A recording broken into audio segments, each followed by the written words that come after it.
Hi all, this video is about the snowfall. Again, winter storm on Monday, February 23rd, 2026. Reported approximately 5.3 inches of snow. ఈ video morning 8 నుంచి morning 10:23 వరకు different టైమ్స్లో కొన్ని clippings నేను capture చేశాను.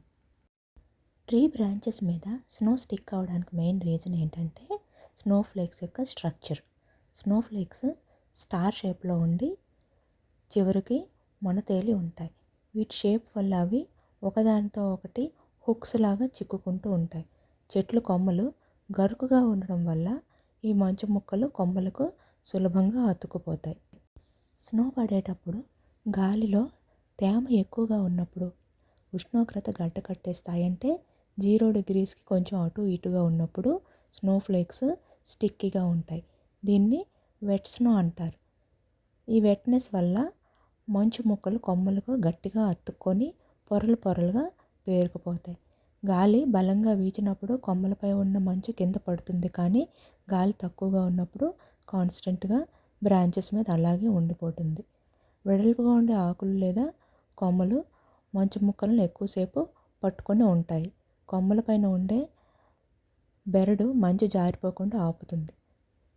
Ice glazing వల్ల కొన్నిసార్లు మంచు కురిసిన తర్వాత అది కరిగి తిరిగి గడ్డ కట్టి ఐస్ లాగా మారిపోతుంది.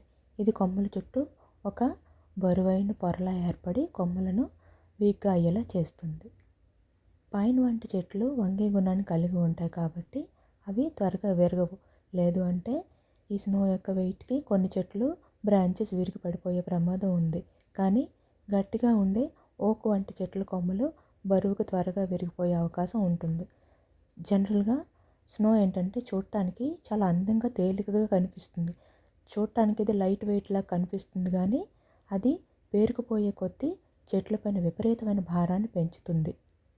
1 అడుగు లోతున పేరుకున్న వెట్ స్నో కొన్ని వందల కిలోల బరువు ఉంటుంది. ఇది బరువును మోయలేక కొన్నిసార్లు కొమ్మలు వంగిపోతాయి లేదా విరిగిపోతాయి. ఈ వెట్ స్నో అనేది స్నోమ్యాన్ తయారు చేసుకోవడానికి చాలా అనుకూలంగా ఉంటుంది. వెట్ స్నో అనేది స్టిక్కీగా ఉంటుంది. అదే రకంగా డ్రై స్నో కూడా ఉంటుంది. అదే పౌడరీ స్నో అంటే పొడి మంచు. ఇది ఎప్పుడు ఏర్పడుతుందంటే గాలి చాలా చల్లగా పొడిగా ఉన్నప్పుడు. ఇది ఇసుకలాగా పొడిగా ఉంటుంది. గాలి వీచినప్పుడు ఇది కొమ్మల మీద నిలబడకుండా వెంటనే రాలిపోతుంది. వెట్ స్నో అనేది పడిన తర్వాత కొన్ని అవర్స్ అలా స్టాండ్ బై అయ్యి తర్వాత మెల్ట్ అయిపోయి పడిపోతుంది.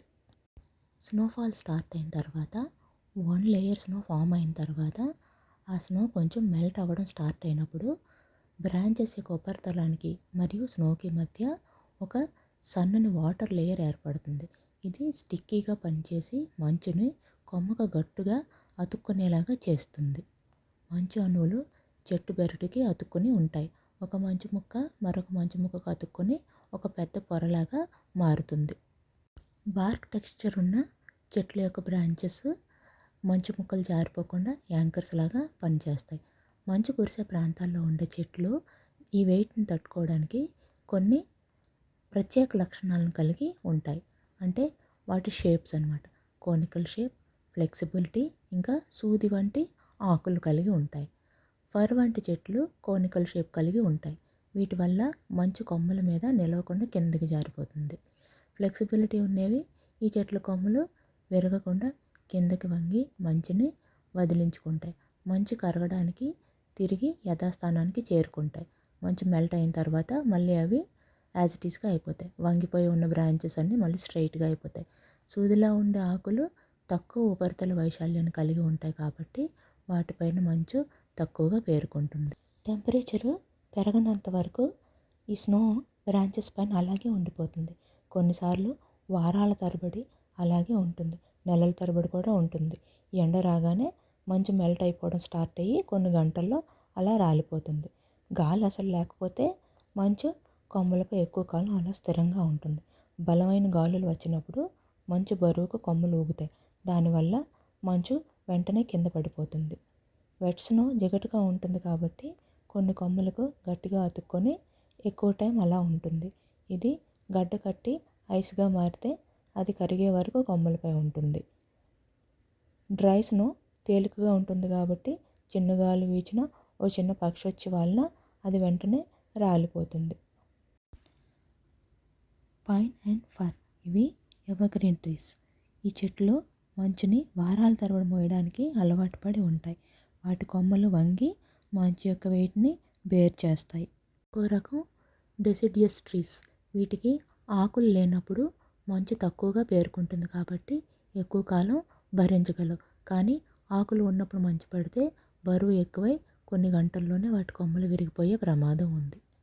ట్రీస్ యొక్క బ్రాంచెస్ పైన స్నో ఇలా పేరుకుపోవడం వల్ల కొన్ని నష్టాలు ఉన్నప్పటికీ ప్రకృతి పరంగా అంటే ఎన్వైరన్మెంట్ బేస్డ్గా చెట్లకి మరియు ఎన్వైరన్మెంట్కి కొన్ని బెనిఫిట్స్ కూడా ఉన్నాయి. అవేంటంటే మంచు చెట్లకి ఒక బ్లాంకెట్లా పనిచేస్తుంది. ఈ బ్రాంచెస్ మీద మరియు ట్రీ యొక్క మొదల్లో స్నో ఫామ్ అయ్యి అక్కడ అలా ఉన్నప్పుడు అది బయట ఉండే అతి చల్లని గాలుల నుండి చెట్టుని ప్రొటెక్ట్ చేస్తుంది. ఇది చెట్టు లోపల ఉన్న తేమ గడ్డ కట్టిపోకుండా సహాయపడుతుంది. మంచు నెమ్మదిగా మెల్ట్ అవుతుంది. ఇలా మెల్ట్ అయిన వాటర్ నేలలోకి నిదానంగా ఇంకుతుంది. దీనివల్ల స్ప్రింగ్ వచ్చేసరికి చెట్లకి కావాల్సినంత మాయిశ్చర్ అందుతుంది. భూగర్భ జలాలు పెరుగుతాయి. వేసవిలో వచ్చే కరువును తట్టుకునే శక్తి చెట్టుకు లభిస్తుంది. స్నోఫాల్ అనేది ఒక రకమైన పెస్ట్ కంట్రోల్లా కూడా పనిచేస్తుంది. మంచు ఇంకా ఈ చలి వల్ల చెట్లపై ఉండే హానికరమైన పురుగులు, బ్యాక్టీరియా, ఫంగస్ ఇవన్నీ చనిపోతాయి. ఇది ఒక రకమైన నేచురల్ శానిటైజేషన్ లాంటిది. దీనివల్ల నెక్స్ట్ సీజన్లో చెట్లు హెల్తీగా పెరుగుతాయి. కొన్ని రకాల చెట్ల విత్తనాలు మొలకెత్తాలి అంటే వాటికి కోల్డ్ ట్రీట్మెంట్ అవసరం. మంచులో గడ్డ కట్టడం వల్ల విత్తనం పైన ఉండే గట్టి పొర మెత్తబడి స్ప్రింగ్ సీజన్లో అవి సులభంగా మొలకెత్తుతాయి.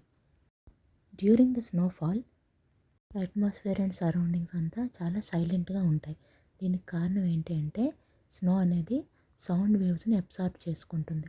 దీనివల్ల చెట్ల మధ్య ఒక ప్రశాంతమైన వాతావరణం ఏర్పడుతుంది. ఈ స్నో సమ్మరీ ఏంటంటే ఈ Storm included periods of heavy snow, freezing fog, and the temperature is like -8 degrees. During this period, Susquehanna వ్యాలీలో డిఫరెంట్ ప్లేసెస్లో రిపోర్ట్ అయిన స్నో ఎంత అంటే క్యాంప్ హిల్లో 5 inches, ష్రూబెరీలో 6.5 inches అండ్ హ్యారిస్బర్గ్లో 4.8 inches. పిఏ స్టేట్లో స్నో ఎక్కువ పడే ప్లేసెస్ ఏంటంటే ఈరీ, ఇది లేక్ పక్కన ఉండడం వల్ల ఈ ప్లేస్లో ఎక్కువ పడుతుంది. Laurel Highlands, Seven Spring Mountains Resort, Hidden Valley Resort, Pocono Mountains, Endless Mountains, Blue Knob. ఈ ప్లేసెస్లో వెదర్ చాలా చల్లగా ఉంటుంది. స్నో ఎక్కువ టైం ఉంటుంది. మేము పొకోనోస్ మౌంటైన్ పక్కనే ఉండడం వల్ల మాకు కూడా ఫ్రీక్వెంట్గా స్నోఫాల్ ఉంటుంది.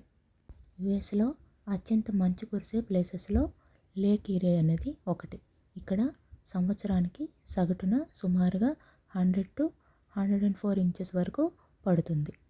లోరెల్ హైలాండ్స్ అనేది పిట్స్బర్గ్ ఆగ్నేయంగా ఉంది. ఇక్కడ సంవత్సరానికి 100 inches కంటే ఎక్కువే మంచు పడుతుంది. పొకోనో మౌంటైన్స్ పెన్సిల్వేనియాకి ఈశాన్యంలో ఉన్నాయి. ఇక్కడ 50 to 60 inches వరకు పడే ఛాన్సెస్ ఉన్నాయి. పిట్స్బర్గ్లో సుమారుగా 40 నుంచి 45, ఫిలడెల్ఫియాలో 20 to 25. ఇక్కడ కొన్ని స్పాట్స్లో వింటర్ యాక్టివిటీస్ కూడా ఉంటాయి. Camelback Mountain, Jack Frost Big Boulder and Mount Pocono. ఇక్కడ వింటర్లో యాక్టివిటీస్ ఉంటాయి. వింటర్ యాక్టివిటీస్ చూడాలి అనుకుంటే బెస్ట్ సీజన్ ఏంటంటే జనవరి అండ్ ఫిబ్రవరి. టెంపరేచర్ 0 degrees కన్నా తక్కువ ఉన్నప్పుడు రివర్స్ ఫ్రీజ్ అయిపోతాయి. రివర్లో వాటర్ ప్రవహిస్తూ ఉన్నప్పటికీ దాని ఉపరితలం పైన ఉన్న నీరు గాలిలోని చలికి కట్టుకుంటుంది. మొదట చిన్న చిన్న ఐస్ క్రిస్టల్స్ ఏర్పడి అవి ఒకదానితో ఒకటి కలిసి ఒక ఐస్ షీట్ లాగా మారిపోతాయి. ఫ్రోజన్ రివర్ వీడియో నా ఛానల్లో ఉంది, చూడాలనుకుంటే ఎవరైనా చూడవచ్చు. అసలు ఈ స్నోఫాల్కి రీజన్ ఏంటి అనేది నేను ప్రీవియస్ వీడియోలో కవర్ చేశాను. ఎవరైనా చూసి ఉండకపోతే చూడొచ్చు. వేగంగా ప్రవహించే నదిలో ఏర్పడే చిన్న చిన్న ఐస్ క్రిస్టల్స్ని ఫ్రెజల్ ఐస్ అని అంటారు. నది అడుగు భాగంలో రాళ్ళకు అతుక్కునే ఉండే ఐస్ని యాంకర్ ఐస్ అని అంటారు. మాకు దగ్గరలో సస్కహానా రివర్ ఉన్నది. చలి తీవ్రంగా ఉన్నప్పుడు ఈ నది పైన పెద్ద పెద్ద ఐస్ ఫ్లోస్ తేలుతూ కనిపిస్తూ ఉంటాయి. నీరు కట్టి మంచులాగా మారినప్పుడు అది నీటి కంటే తేలికగా ఉంటుంది. అందుకే మంచు నీటిపైన తేలిపోతుంది. పైన ఉన్న మంచు పొర ఒక దుప్పటిలా పనిచేయడం వల్ల నదిలో ఉన్న నీరు కట్టకుండా ఉంటుంది. లోపల నీరు ప్రవహిస్తూనే ఉండడం వల్ల చేపలు మరియు ఇతర జీవులు సురక్షితంగా జీవించగలుగుతాయి. ఈ వీడియోలో చూపిస్తున్న ఈ ట్రీస్ అన్నీ మా బాల్కనీలో నిలబడి చూడొచ్చు. నేను అక్కడనే నిలబడి వీడియో క్యాప్చర్ చేశాను. వీడియో నచ్చితే లైక్ చేయండి, షేర్ చేయండి, కామెంట్ చేయండి, సబ్స్క్రైబ్ చేసుకోండి. నెక్స్ట్ మంత్ మళ్ళీ స్నో ప్రిడిక్ట్ చేస్తున్నారు. అప్పుడు చూస్తాం ఎంత రేంజ్లో స్నో పడుతుంది అనేది చూసి దాన్ని బట్టి వీలైతే వీడియో క్యాప్చర్ చేసి మళ్ళీ అప్లోడ్ చేస్తాను. బట్ ఆ టైంలో డిఫరెంట్ ప్లేస్ని క్యాప్చర్ చేస్తాను. Thank you so much for watching my video. Thanks for the support. మేము ఉండే ప్లేస్లోనే ఎక్కువగా స్నో షవర్స్, ఫ్రీజింగ్ రెయిన్ కనిపిస్తూ ఉంటుంది. అందుకే ఎక్కువ అవే వీడియోస్ నేను ఎప్పుడు అప్లోడ్ చేస్తూ ఉంటాను. బట్ ఎన్నిసార్లు అప్లోడ్ చేసినా అందరూ వాచ్ చేస్తున్నందుకు, సపోర్ట్ చేస్తున్నందుకు I would like to thank everybody. Thank you so much.